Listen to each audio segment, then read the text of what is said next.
9 June সন্ধ্যায় ভারতের রাষ্ট্রপতি ভবনে তৃতীয় মেয়াদে শপথ নিয়েছেন দেশটির 14তম প্রধানমন্ত্রী নরেন্দ্র মোদী। প্রথম 2 মেয়াদে মোদীর দল ভারতীয় জনতা পার্টি বিজেপির একক সংখ্যাগরিষ্ঠতা ছিল, সেজন্য তখন সরকারে মন্ত্রিসভার সদস্য নির্ধারণ সহ অন্যান্য বিষয়ে এককভাবে সিদ্ধান্ত নিতে পেরেছেন মোদী। তবে এবারের পরিস্থিতি ভিন্ন। 543 আসনের লোকসভায় সংখ্যাগরিষ্ঠতার জন্য কোনো একক দলের প্রয়োজন হয় 272টি আসন। আগের দুটি নির্বাচনে মোদীর দল এককভাবে সংখ্যাগরিষ্ঠতা পেলেও এবারের বিজেপির আসন সংখ্যা 240টি। বিজেপির নেতৃত্বে ন্যাশনাল ডেমোক্রেটিক অ্যালায়েন্স এনডিএ জোট এবার 293টি আসন পেয়েছে। এজন্য জোটকে সঙ্গে নিয়েই সরকার গঠন করতে হচ্ছে বিজেপিকে। एनडीए के नेता के रूप में রোববার মোদীর সঙ্গে শপথ নিয়েছেন 72 জন মন্ত্রী, যার মধ্যে 30 জন পূর্ণমন্ত্রী এবং 36 জন প্রতিমন্ত্রী। 15টি দল নিয়ে গঠিত মোদীর জোট এনডিএর প্রধান 2 দলের একটি লোকসভায় 16 আসন পাওয়া তেলেঙ্গানার জাতীয়তাবাদী দল তেলেগু দেশম পার্টি। এ দলের বড় ধরনের প্রভাব রয়েছে অন্ধ্রপ্রদেশ এবং তেলেঙ্গানা রাজ্যে।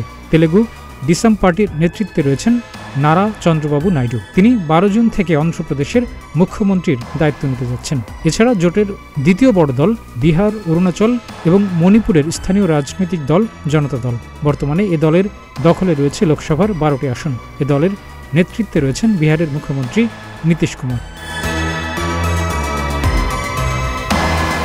জোটগত সরকার গঠনের কারণে মোদীর তৃতীয় মেয়াদ তার আগের 2 মেয়াদ থেকে দুর্বল এবং নির্ভরশীল হবে।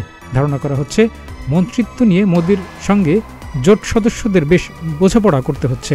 যদিও ভারতের গণমাধ্যমগুলো জানিয়েছে স্বরাষ্ট্র, পররাষ্ট্র, অর্থ এবং প্রতিরক্ষা এই 4টি গুরুত্বপূর্ণ মন্ত্রীর পদ বিজেপি থেকেই নির্ধারিত হচ্ছে। 7 জন মোদীকে সরকার গঠনের অনুমতি দেন ভারতের রাষ্ট্রপতি দ্রৌপদী মুর্মু।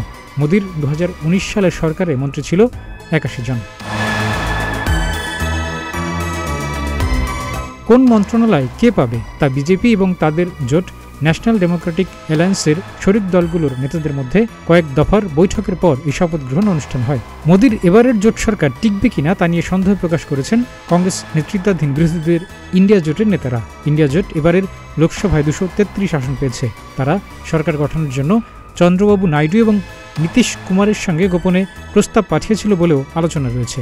এদিকে প্রধান বিরোধী দল কংগ্রেস বিজেপিকে উপযুক্ত সময়ে যথাযথ পদক্ষেপ নেওয়ার হুঁশিয়ারি দিয়েছে। ডেস্ক রিপোর্ট, প্রতিদিনের বাংলাদেশ।